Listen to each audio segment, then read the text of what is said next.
저를 따라서 옆 사람과 같이 인사하겠습니다. 보배롭고 존귀하신 분을 뵈니 너무 좋습니다.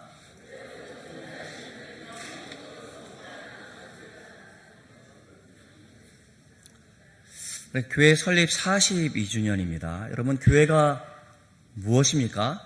여러분, 혹시 교회를 설립하신 분들이 누군지 아세요? 네? 나 사람을 얘기했는데. 예, 분명히 우리 교회 연약에 보면 누가 누구 어느 집 가정에서 이렇게 시작되어졌다고 하는데 제가 한번 읽어봤거든요. 근데 저 기억 못합니다.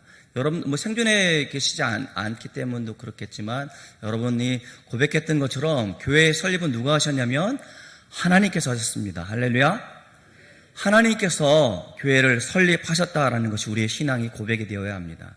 그렇기 때문에 교회의 주인은 우리는 누구라고 말할 수 있어야 됩니까? 교회의 주인은 하나님이시다. 하나님이 교회의 주인이라는 그런 고백이 우리 가운데 있어야 합니다. 교회는 또 우리가 다른 말로 하면 그리스도의 몸이라고 그러잖아요. 그렇죠? 그리스도를 머리로 한 교회라고 얘기를 하지 않습니까? 그렇기 때문에 우리가 교회죠. 성도가 교회라는 사실을 여러분 염두에 두고 우리가 교회에 대해서 깊이 생각을 해봐야 된다는 것이죠. 우리가 눈에 보이는 우리 교회, 저 교회 이런 눈에 보이는 교회가 아니라 우리가 교회고 그리스도께서 머리가 되어주시고 하나님께서 교회를 설립하셔서 하나님께서 주인 되신다라는 것이 우리의 신앙 고백이 되어야 합니다. 여러분, 주님이 다시 오실 때까지 교회가 하는 일은 진리를 수호하고 복음을 증거하는 것이 교회가 해야 될 사명입니다. 교회는 그리스도의 몸을 대신할 그 어떤 것도 우리 가운데 있지 않습니다. 교회는 이 땅에 사람들이 주님의 품으로 돌아올 수 있는 유일한 통로예요. 통로란 말이 좀 그렇긴 한데 교회를 통해서 알게 되어지는 것은 내가 이 사람을 알아서 사업적으로 유익한 것이 아니라 교회를 통해서 복음을 듣고 진리를 깨닫게 하시고 우리 주 예수 그리스도를 믿음으로 말미암아 구원을 받는 것이 바로 교회를 통해서 이루어진다는 사실을 여러분 기억을 했으면 좋겠습니다. 그래서 저는 개인적으로 교회는 천국의 안내처라고 생각을 합니다. 그러니까 우리 교회가 좋다라고 하는 이유가 뭡니까? 교회가 복음이 선포되어지고 구원받은 사람들이 모여서 소리 높여 찬양하고 힘있게 기도하고 능력을 받는 곳이 바로 무엇입니까? 교회란 말이에요. 교회는 그러니까 죽어져가는 영혼들에게 복음을 전하여 주의 성령께서 역사하사 그들의 마음을 변화시켜 주시고 깨닫는 사람들이 나와 예배드리는 곳이 바로 교회란 말입니다. 이 시대의 아픔은 무엇입니까? 교회가 이렇듯 이것을 망각하고 진리를 수호하는데 소금과 빛의 사명을 감당하는 데 있어서 미흡하기 때문에 우리의 아픔이지 않나 생각해 보았습니다. 여러분, 어느 시대이든지 교회가 많은 사람들 가운데 지지를 받고 환영받는 곳 가운데는 흥황하였지만 교회가 멸시를 당하고 핍박하고 잔해하는 세력들은 멸절되어졌다는 사실을 우리는 역사를 통해서 잘 알고 있습니다.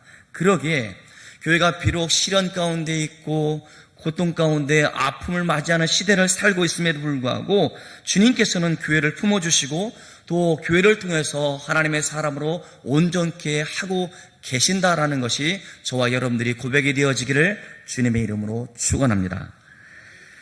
한 시대의 영성을 판단하려면 그 시대가 교회를 어떻게 생각하고 대해야 하느냐에 따라 달려 있습니다. 지금 서구 유럽은 100년 전에는 기독교 신앙으로 충만했던 곳이었는데 점차로 건물은 남아있지만 미국에도 큰 크리스탈 교회는 지금 그 교회는 온데간데 없고 그 건물이 어디한테 팔렸냐면 이슬람한테 팔렸다는 소식을 들을 때 마음이 찹찹하기도 하고 우리 국내에 큰 교회 건물을 가지고 있던 교회들이 부채를 이기지 못해서 팔렸는데 어느 데에 팔렸습니까? 이단한테 팔린 것을 들을 때 너무 속상하다는 것이죠.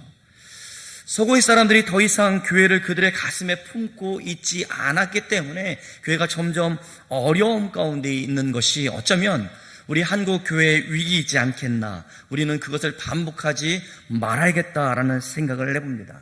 왜냐하면 교회가 어떻게 하나님께서 주님의 피값으로 사신 교회임을 우리가 알고 있기 때문에 그것을 믿으며 몸된 교회를 위해서 헌신했던 우리 신앙의 선배들이 어떻게 교회를 위해서 살아온 것을 알기 때문에 그렇습니다. 눈물과 가슴을 부여잡고 교회를 위해서 온 마음과 온 힘과 물질을 다 쏟으면서까지 하나님의 교회가 잘 되어지기를, 하나님의 교회가 말씀을 수호하고 복음을 증가하는 일들 가운데 쓰임받기를 눈물로 기도했던 우리 신앙의 선배들, 아니 여러분들이 있었다는 사실을 너무나 잘 알고 있기 때문에 머리여 몸인 교회를 더욱더 귀중히 여겨야겠다라는 생각을 해봅니다. 바라기는, 저는 교회에 많은 사람들이 있습니다. 이렇게 쓰임받고 저렇게 쓰임받는 사람들이 있는데, 바라기는 여러분 모두가 하나님의 교회에 크게 쓰임받는 가정과 성도 여러분들 되어지기를 주님의 이름으로 축원합니다.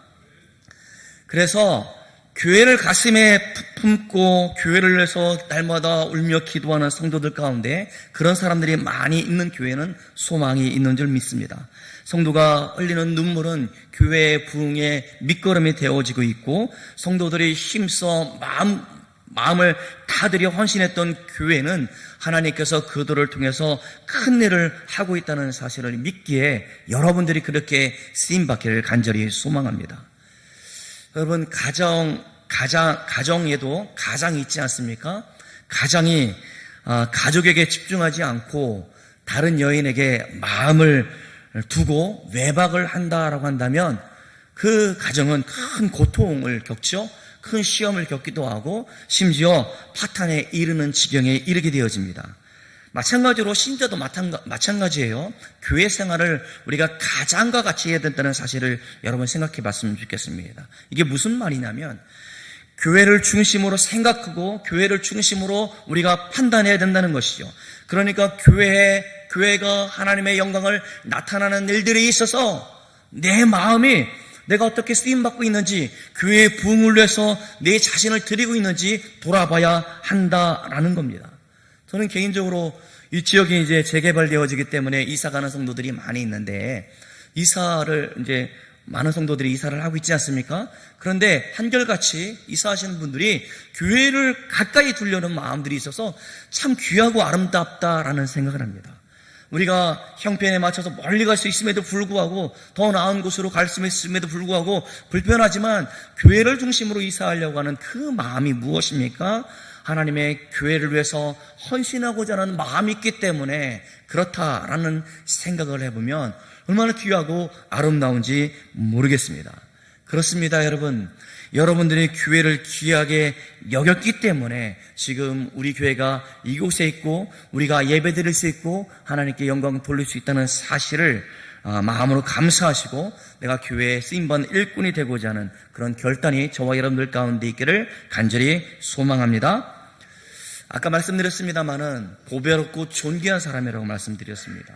그저 덕담이 아니고 성경에 우리 하나님의 백성들을 말하기를 보배롭고 존귀한 자, 내가 너를 사랑한다 말씀하시기 때문에 저는 성도 한 사람 한 사람을 늘 항상 그렇게 보려고 노력을 하고 있습니다. 여러분들이 교회에 가장 소중한 사람들이라는 사실은 우리에게 맡겨진 일들 때문에 그래요.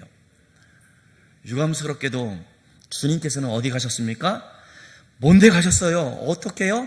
우리가 본 그대로 구름으로 사라지셨단 말입니다. 우리는 승천하였다, 하나님의 나라 가셨다라고 말씀해 주고 있는데, 그 주님의 영이 이 땅 가운데 오셔서 우리로 하여금 우리에게 맡겨진 사명을 깨닫게 해주신다는 것이죠.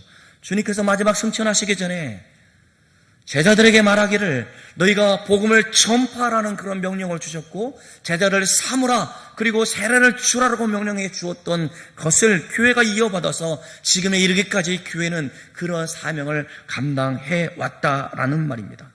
주님의 제자로 부름을 받았다는 것이죠. 그래서 우리는 소중한 사람들이에요. 우리가 하는 일이 바로 무엇이냐면 복음을 증거하는 일이기 때문에 우리는 소중한 사람들이란 말입니다. 제가 여러분을 소중하지 여기지 않는다고 해서 하나님께서 여러분을 소중하게 여기지 않는 것이 아니라, 제가 어떻게 생각하든 하나님께서 여러분들을 그렇게 생각하게 계시고 여러분들 가운데 사명을 주셨기 때문에 여러분은 동산교회의 가장 소중한 사람이라는 사실을 믿음으로 고백할 수 있는 저와 여러분들 되어지기를 간절히 소망합니다. 오늘 본문을 말씀을 보면 23장은 사무엘 상하는 사무엘이 기록했다라고 말씀해 주고 있잖아요. 그러니까 사무엘이 다윗의 후기 마감하면서 썼던 기록이 23장이란 말입니다. 1절에서 7절에서는 메시아 왕국을 대망하며 부르는 다윗의 마지막 찬양이 그려져 있고 8절부터는 다윗과 그의 왕국을 위해서 충성한 다윗의 용사들을 소개해 주고 있습니다. 첫 번째 세 명의 용사는 누구였습니까? 요셉, 밧세벨, 엘르아살, 삼마. 이 사람들은 어떤 사람들이었냐면 적군을 한 번에 800명을 단번에 죽일 정도로 무예가 출중한 사람들이었고 적 진영에 홀로 맞서 싸울 만큼 용감했던 사람이었고 또 군대와 맞서서 싸웠던 무찔렀던 맹장이라고 소개해 주고 있습니다. 두 번째 그룹이 있는데 그 사람들도 무예가 뛰어난 사람들이었습니다. 다윗이 이스라엘을 근동의 강국으로 세울 수 있었던 것은 바로 이러한 용사들이 그의 곁에 있었기 때문에 그렇습니다. 그런데 여러분 잘 보면 10절을 잠깐 보면 이들의 활약상을 소개하면서 이런 말을 덧붙이고 있는데 10절에 여호와께서 크게 이기게 하셨으므로 12절에 뭐라고 말씀해 주고 있냐면 여호와께서 큰 구원을 이루시니라.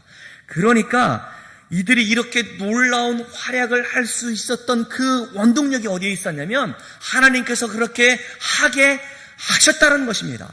그 힘을 누가 주었습니까? 하나님께서 주었다라고 성경은 그렇게 말씀해 주고 있습니다. 궁극적으로 그 배후에 역사하시는 분이 누굽니까? 하나님이라고 명확하게 설명해 주고 있다는 것이죠. 그러기에 이러한 사람들이 뛰어난 것처럼 우리들이 이렇게 살아야 된다? 다윗이 이렇게 출중한 사람들이었기 때문에 우리도 그렇게 되어야 된다라고 말하는 것이 아니라 다윗과 그의 용사들 배후에 하나님께서 하셨다는 사실을 명확하게 말씀해 주고 있다는 것이죠. 전쟁의 승패 여부가 군사의 많고 적음에 달려있는 것이 아니라 작전 수행 능력에 달려있었던 것이 아니라 하나님께서 함께 하심에 달려있었다라고 사무엘은 그렇게 명확하게 말씀해 주고 있습니다. 오늘 본문에 나온 다윗 치세 후기의 용사들의 명단을 여러 사람 장황하게 제시하고 있는데 그들의 개인적인 능력, 충성심을 찬양하려고 이것을 기록해 준 것이 아니라 그들을 사용하여 줘서 이스라엘의 승리하게 되어졌는데 그것이 하나님의 능력이었다. 하나님께서 우리를 도우셨다라는 찬양으로 이 말씀을 우리 가운데 주고 있습니다. 그러니까 엘르아살 삼마가 아무리 뛰어난 용사라 할지라도 만군의 여호와께서 그들과 함께 하셔서 돕지 않았다라고 한다면 그들은 블레셋을 무찔릴 수 없었을 겁니다. 다윗 휘하의 부대의 우두머리들인 이들이 여호와의 도움을 받았다라고 한다면 본문에 같은 직접적인 언급은 없다 할지라도 그들의 부하들 역시 여호와의 도움으로 훌륭한 용사들이 되었다라는 사실을 우리는 알 수 있습니다. 이들은 만군의 하나님이 이루시고자 하는 왕국에 꼭 필요한 사람들, 막강한 권력과 명예를 차지하겠던 사람들이 아니라 몸과 행동으로 충성을 했던 사람들이라고 그렇게 명단을 공개하며 말씀해 주고 있습니다. 8절부터 12절에는 충성한 세 용사, 13절부터 23절에서는 둘째 용사, 그 가운데 오늘 읽었던 본문은 이 두 번째 3대 용사가 어떻게 충성했는지 그 신뢰를 보여주고 있습니다. 이스라엘의 적국은 이 당시에 블레셋이었습니다. 지금 느바임 골짜기에 진을 친 비상 전쟁 상태였습니다. 수비대가 지금 베들레헴을 주둔하고 있어서 베들레헴은 지금 블레셋에 점령되어 있다라는 말입니다. 다윗은 왕으로 기름 부었음에도 불구하고 왕권이 온전하지 않아서 지금 그 산성에서 아둘람 굴에서 안전하게 거하고 있었습니다. 다윗의 부하들은 블레셋과의 접전 전쟁을 앞두고 굉장히 긴장하고 두려움 가운데 이 전쟁 가운데 승리할 것인가 패배할 것인가 그렇게 긴장한 상태 가운데 있었습니다. 이런 상황 가운데 있었는데 왕이라고 하는 다윗은 어떻게 생각하고 있습니까? 15절에 보면 그는 한가롭게 고향 땅 베들레헴의 우물물을 지금 생각하고 있습니다. 여러분 이게 이해가 돼요? 부하들은 지금 전쟁을 앞두고 굉장히 긴장 상태 가운데 있는데 왕은 지금 고향 땅에 있는 우물물을 마시면 좋겠다라고 하는 그런 생각을 하고 있으니 부하들이 이 말을 듣고 얼마나 불안했겠습니까? 얼마나 황당했겠어요. 정말 왕이 우리들 가운데 용기를 줘도 모질랄 터인데 내가 지금 이 산에 있다 보니까 물이 좋지 않아서 내 고향 땅에 있는 그 베들레헴에 있는 그 시원한 우물물을 먹었으면 좋겠다라는 말을 들었을 때 얼마나 불안했겠는가, 얼마나 힘이 빠졌겠는가, 그런 생각을 해보았습니다. 그러나 오늘 본문에 나오는 세 용사는 어떻겠습니까? 그들은 블레셋 군대가 점령하는 땅이었지만 블레셋 진영을 정면으로 돌파하여 성문 곁 우물물을 길어다가 다윗에게로 가지고 온 것이 오늘 본문의 이야기입니다. 적군이었던 블레셋 사람들은 어떻게 생각했을까요? 갑자기 전쟁 상태에 있지만 평화롭게 있는데 갑자기 3명의 저쪽 이스라엘 사람들이 와서 침투해 와가지고 말이죠, 왔으니 얼마나 놀랐겠습니까? 그들의 왕을 보호할 것이고 그들의 식량을 보호할 것이고 어떻게든 대비 태세를 내서 무찌르려는 마음을 갖고 있는데 이들이 고작 한 일은 무엇입니까? 우물물 떠가지고 가는 거예요. 그러니 적군이 바라봤을 때도 얼마나 황당했겠는가, 그렇게 생각해 보았습니다. 저 물 때문에 죽음을 무릅쓰고 이곳에 왔단 말인가? 그들은 이렇게 생각했을 것입니다. 다윗의 간절한 열망, 내가 시원한 우물물을 먹었으면 좋겠다라는 다윗의 세 용사들은 그 말에 대해서 자신들의 왕을 위해서 죽음을 무릅쓰고 적진에 있는 우물물을 떠왔다라는 겁니다. 그들은 다윗 왕을 위한 일이라면 비록 그것이 황당한 것이고 비록 그것이 자신의 목숨을 위태롭게 할 만큼 위험하다 할지라도 그것을 수행할 충성하는 마음이 그들 가운데 있었음을 우리에게 보여줍니다. 다윗은 보세요. 지금 그런 전쟁 상태 가운데 지금 굴에 안전하게 있음에도 불구하고 고향에 대한 우물물에 대한 향수를 나타내면서 과거의 평안이 차라리 낫다라는 그런 생각에 머물러 있을 그때에 심히 우울한 그런 모습을 보고 부하들이 죽음을 무릅쓰고 목숨을 걸고 적진으로 들어가서 물 한 그릇을 가져오는 것이 오늘 본문의 말씀이에요. 이 세 용사들이 우리가 볼 때는 무모하다, 바보스럽다, 지혜롭지 못하다 말할 수 있을 것입니다. 다윗이 도대체 무엇이길래 그들이 이와 같은 행동을 서슴지 않았을까? 그런 의문이 들 정도였습니다. 그들이 친척이었거니와 그들이 어려서부터 그렇게 아주 친하게 지냈던 인간적인 관점에서 그를 존경하고 사랑했다 손치더라도 목숨을 거는 그 일은 결코 쉬운 결정이 아니었을 것입니다. 그러나 그들은 다윗을 하나님이 세우신 이스라엘의 왕이라 믿었기 때문에 그들은 다윗을 통해서 하나님께서 이스라엘 백성들에게 주시고자 하는 은혜를 알았기 때문에 그들은 목숨을 두려워하지 않고 이런 일을 했다라는 사실을 오늘 23장 10절에서 12절의 말씀에 주고 있는 것처럼 하나님께서 하셨다라는 그 말에 연유해서 생각해 볼 수 있었다는 것입니다. 그러니까 인간적인 마음 가운데 충성하고자 했던 것이 아니라 하나님께서 우리의 왕 가운데 함께 하시고 우리의 다윗 왕을 통해서 하나님께서 이스라엘을 통해서 하나님의 영광을 받으실 것을 믿었기 때문에 그들은 목숨을 두려워하지 않고 그러한 일들을 했다라는 사실을 우리는 알 수 있어요.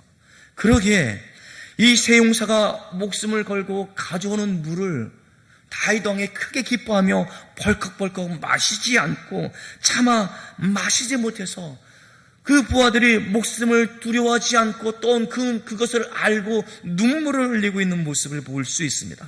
차마 그 물을 먹지 못하고 하나님께 부어드렸습니다. 한 방울도 마시지 않고 모두 여호와를 위한 제단을 만들어 놓고 그것에 전제물로 부어드렸단 말입니다. 이러한 행동 속에서 부하들의 목숨을 담보로 자신의 욕망을 채우려고 했던 나의 무멸한 생각을 깨닫게 하셨고 또 하나님께 대한 헌신의 의미로 그렇게 전제물을 드릴 수 있었다는 것이죠. 그러니까 우울 가운데 빠져있던 지도자, 저 전쟁을 앞두고 백성들을 용기를 북돋워야 될 지도자가 이제 정신을 차릴 수 있는 계기가 무엇이었습니까?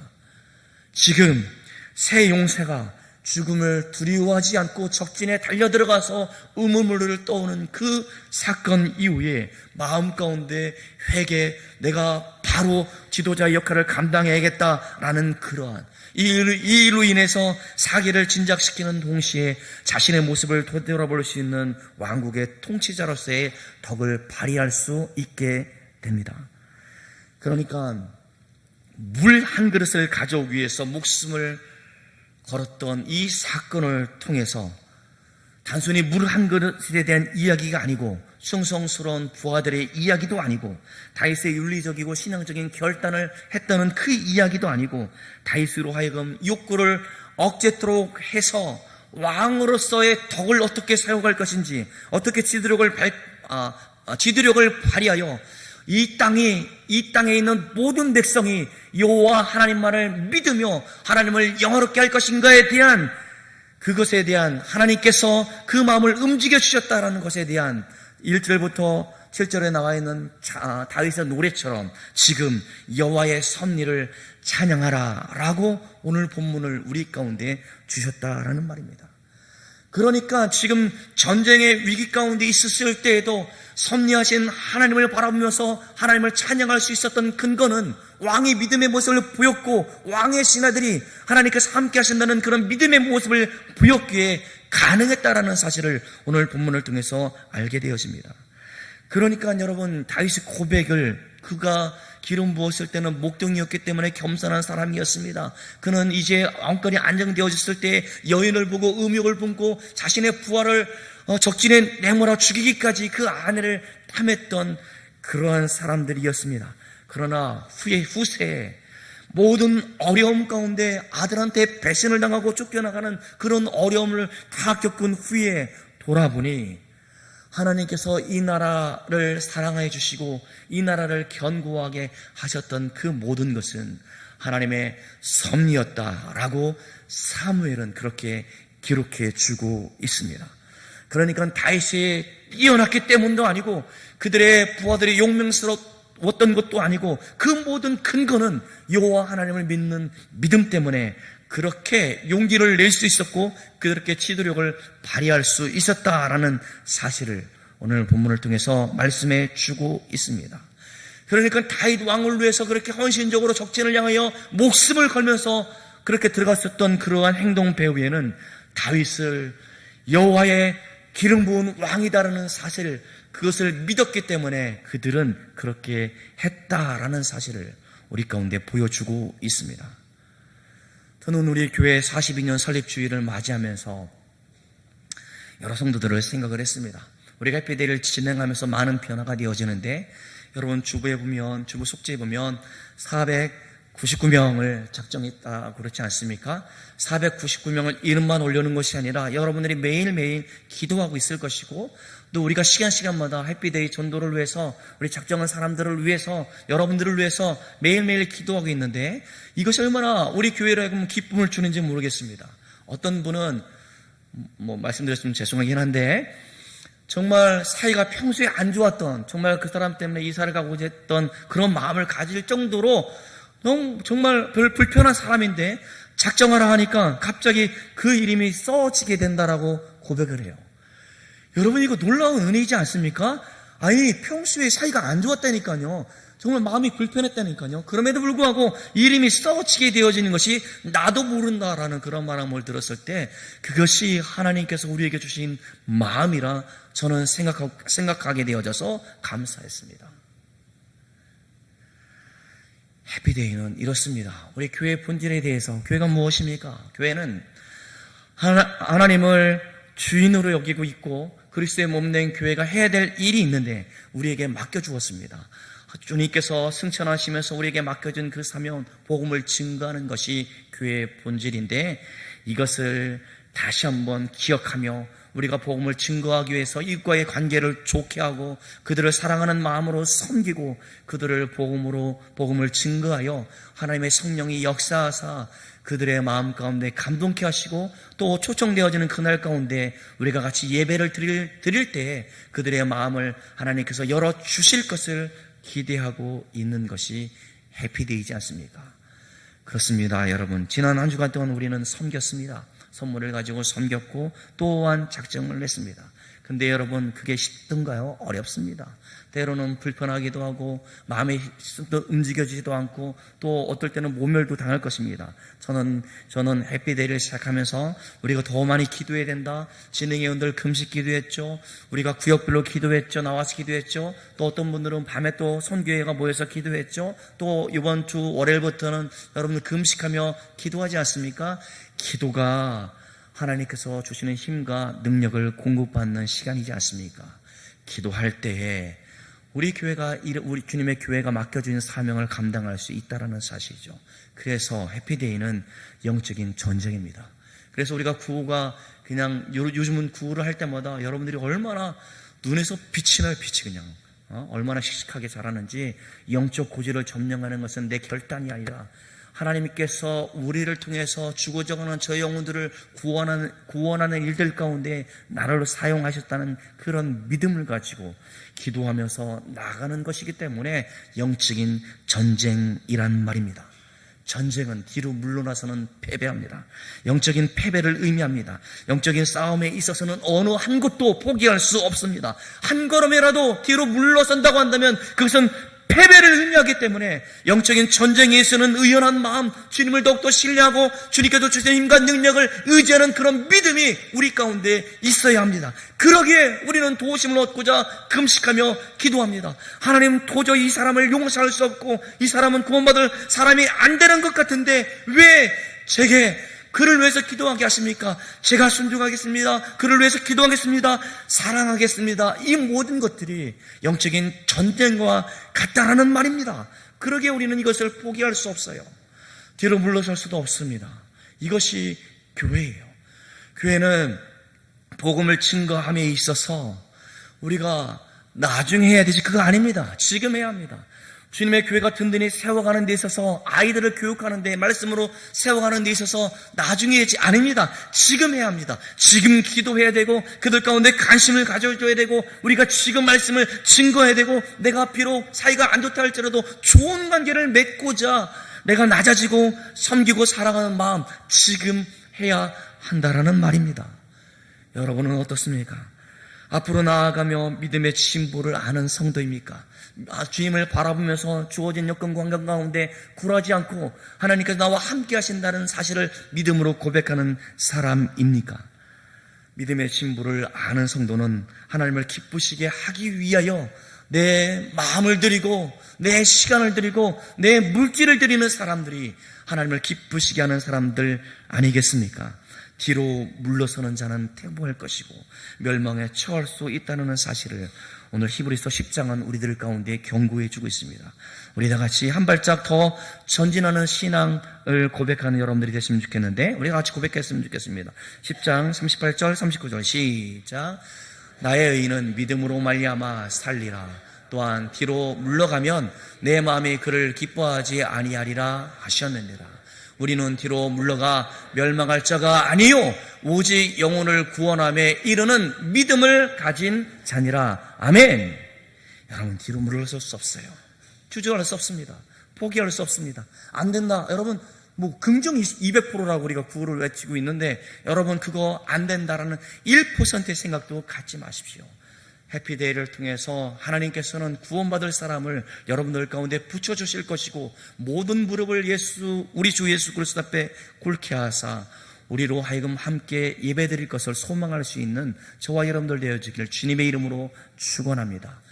그러게 여러분, 작정하는 일에 동참하십시오. 기도하는 일에 마음을 함께 주셨으면 좋겠습니다. 그리고 여러분 힘들고 어려울 때 요청하십시오. 위에서 기도하겠습니다. 내가 복음을 전했더니 우리 남편이 더 미워한다, 싫어한다 할지라도 그럼에도 불구하고 그 고난 가운데 하나님이 함께 하신다는 사실을 믿을 수 있었으면 좋겠어요. 우리의 신앙의 표대는 누구입니까? 예수 그리스도. 예수 그리스도를 바라보면서 후퇴를 모르고 앞으로만 전진할 수 있는 여러분 되시기를 간절히 소망합니다. 세상이 우리를 유혹하고 넘어뜨린다 할지라도 굴하지 않고 오직 우리의 신앙을 지키며 하나님을만을 바라보며 나아갈 수 있는 저와 여러분들 되어지기를 간절히 소망합니다. 우리의 맡은 바 성도로서의 사명, 복음을 증거하는 그 사명을 감당할 수 있는 소망, 힘, 능력, 그것이 여러분들 가운데 42주년을 맞이하면서 나에게 그러한 복음의 열정이 있는가 다시 한번 생각해보면서 주여 나를 통해서 설립자이신 주님을 기쁘시게 하는 이 복음 전도하는 일들 가운데 나를 사용하여 주옵소서. 이런 고백이 저와 여러분들 가운데 있기를 주님의 이름으로 축원합니다. 기도하겠습니다. 하나님 아버지, 하나님께서 우리 동산교회의 주인이심을 고백하며 우리 주 예수 그리스도를 바라보면서 믿음을 지키며 우리에게 맡겨진 사명을 위해서 힘있게 달려갈 수 있도록 지금까지 지키시고 보호하고 인도해 주셨사오니 진실로 감사합니다. 하나님, 많은 성도들 가운데 우리로 하여금 하나님의 교회에 쓰임받는 일꾼이 되고자 겸손히 엎드려 충성스러운 일꾼 되어질 수 있도록 붙들어 주심 또한 감사합니다. 하나님, 영적인 전쟁 가운데 좋은 군사의 일꾼 되어지기를 원하옵나니 한 사람도 소외되어지거나 한 사람도 관망하는 사람들이 아니라 모든 성도가 다 참여하여 하나님을 기뻐하시는 일들 가운데 쓰임받는 하나님의 종들이 다 되어질 수 있도록 주여 붙들어 주옵소서. 우리의 마음 가운데 원수라도 그를 긍휼히 여기는 마음을 주셔서 감사합니다. 하나님, 그가 구원받기를 원하여 하나님 기도할 수 있도록 인도해 주심에 감사합니다. 하나님, 또한 우리 자녀들을 위해서, 우리 가족들을 위해서 포기하지 않고 하나님께서 반드시 그들의 마음을 움직여 주시사 하나님을 나의 주, 나의 하나님으로 고백하려를 소망하옵나니 주여 저들의 마음을 붙들어 주시옵시고 우리와 같이 하나님을 예배할 수 있도록 인도하여 주옵소서. 하나님, 우리 교회가 좋은 교회가 되어지는 것은 좋은 성도들이 있기 때문이오니 좋은 성도는 하나님을 기쁘시게 하는 성도임을 믿어 내가 좋은 성도가 되고자 하나님 앞에 충성하고자 결단하는 우리 모두가 되어질 수 있도록 주여 붙들어 주옵소서. 그 하나님의 햇빛대를 지나가며 한 걸음 한 걸음 내딛는 발걸음마다 주님께서 함께 하시기를 간절히 소망하오며 살아계신 예수님의 이름으로 기도드리옵나이다. 아멘.